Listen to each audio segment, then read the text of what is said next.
ಇನ್ನು BG ಕೃಷ್ಣಮೂರ್ತಿ ಅಂತಕ್ಕಂಥ ಅಂದರೆ ನಕ್ಸಲ್ ಆರೋಪವನ್ನು ಹೊತ್ತಂಥ BG ಕೃಷ್ಣಮೂರ್ತಿ ಅವರನ್ನು ಇವತ್ತು ಶಿವಮೊಗ್ಗ ನ್ಯಾಯಾಲಯಕ್ಕೆ ಹಾಜರುಪಡಿಸಿದರು.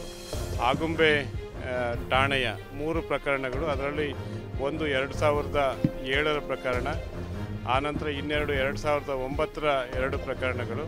ಆ ಪ್ರಕರಣಗಳಲ್ಲಿ ಉಳಿದ ಕೆಲವು ಆರೋಪಿಗಳು ಈಗಾಗಲೇ ವಿಚಾರಣೆಯನ್ನು ಮುಗಿಸಿ ಬಿಡುಗಡೆಯನ್ನು ಹೊಂದಿದ್ದಾರೆ. ಈಗ ಇದರಲ್ಲಿ ಕೃಷ್ಣಮೂರ್ತಿ ಅವರು 2021ರ ನವೆಂಬರ್ ತಿಂಗಳಿನಲ್ಲಿ ಕೇರಳ ವೈನಾಡು ಬಳಿ ಕೇರಳ ಪೊಲೀಸರು ಇದಕ್ಕೆ ಅರೆಸ್ಟ್ ಆಗ್ತಾರೆ. ಆನಂತರ ಅವರು ಕೇರಳ ಜೈಲಿನಲ್ಲಿದ್ದರು. ಈಗ ಇಲ್ಲಿ ಶಿವಮೊಗ್ಗದಲ್ಲಿ ಆಗುಂಬೆ ಪ್ರಕರಣದ 3 ಪ್ರಕರಣಗಳು, ಆಗುಂಬೆ ಠಾಣೆಯ 3 ಪ್ರಕರಣಗಳೇನು ಶಿವಮೊಗ್ಗದಲ್ಲಿ ನಡೀತಾ ಇದ್ವು, ಅದಕ್ಕೆ ಸಂಬಂಧಪಟ್ಟಾಗಿ ಇವತ್ತು ಪ್ರೊಡ್ಯೂಸ್ ಮಾಡಿದರು. ಅದರಲ್ಲಿ 2 ಪ್ರಕರಣಗಳಲ್ಲಿ ಅವರ ಚಾರ್ಜ್ ಆಗಿದೆ ಕೇಸು. ಅಂದರೆ ಆರೋಪದ ಪಟ್ಟಿಯ ಬಗ್ಗೆ ಅವರಿಗೆ ವಿವರಣೆಯನ್ನು ಕೇಳಿ ನ್ಯಾಯಾಲಯ ಇದು ಮಾಡಿದೆ. ಮುಂದೆ ನಾಳೆ ಇನ್ನೊಂದು ಪ್ರಕರಣ, 3 ಪ್ರಕರಣದ ಇನ್ನೊಂದು ಪ್ರಕರಣಕ್ಕೆ ನಾಳೆಗೆ ಮುಂದೂಡಲ್ಪಟ್ಟಿದೆ.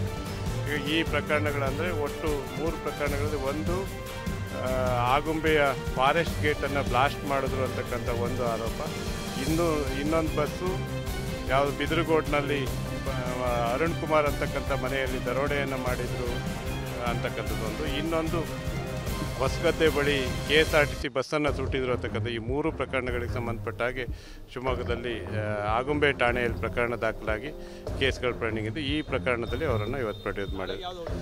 ನಾಳೆಗೆ SC 95 ಅಂತಕ್ಕಂಥ ಪ್ರಕರಣ 95/23, ಅದು ಬಸ್ಸನ್ನು ಸರ್ಕಾರಿ ಬಸ್ ಸುಟ್ಟಿರ್ತಕ್ಕಂತಹ ಹೊಸಗದ್ದೆಯ ಬಳಿ ಸುಟ್ಟಂಥ ಪ್ರಕರಣದಿಂದ ಇದೆ. ಅದರಲ್ಲಿ ಅವರು 3ನೇ ಆರೋಪಿ.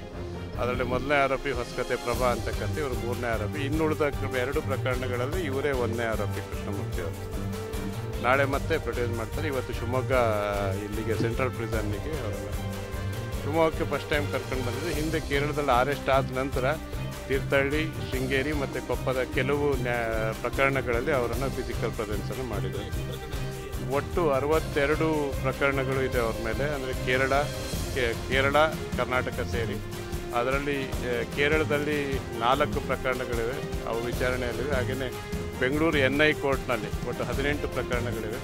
ಹಾಗೆಯೇ ಇಲ್ಲಿ ಕುಂದಾಪುರ, ಉಡುಪಿ, ಕಾರ್ಕಳ, ಶೃಂಗೇರಿ, ಕೊಪ್ಪ ಮತ್ತು ತೀರ್ಥಹಳ್ಳಿ ಸೇರಿಸಿ ಒಟ್ಟು 62 ಪ್ರಕರಣಗಳು ಅವ್ರ ಮೇಲೆ. ನೆಕ್ಸ್ಟ್ ನಾಳೆ ಫಿಸಿಕಲ್ ಪ್ರೆಸೆನ್ಸಿಗೆ ಇದು ಮಾಡಿದ್ದಾರೆ ಮತ್ತು ಅದು ಕೋರ್ಟ್ ತೀರ್ಮಾನ ಮಾಡ್ತಾರೆ.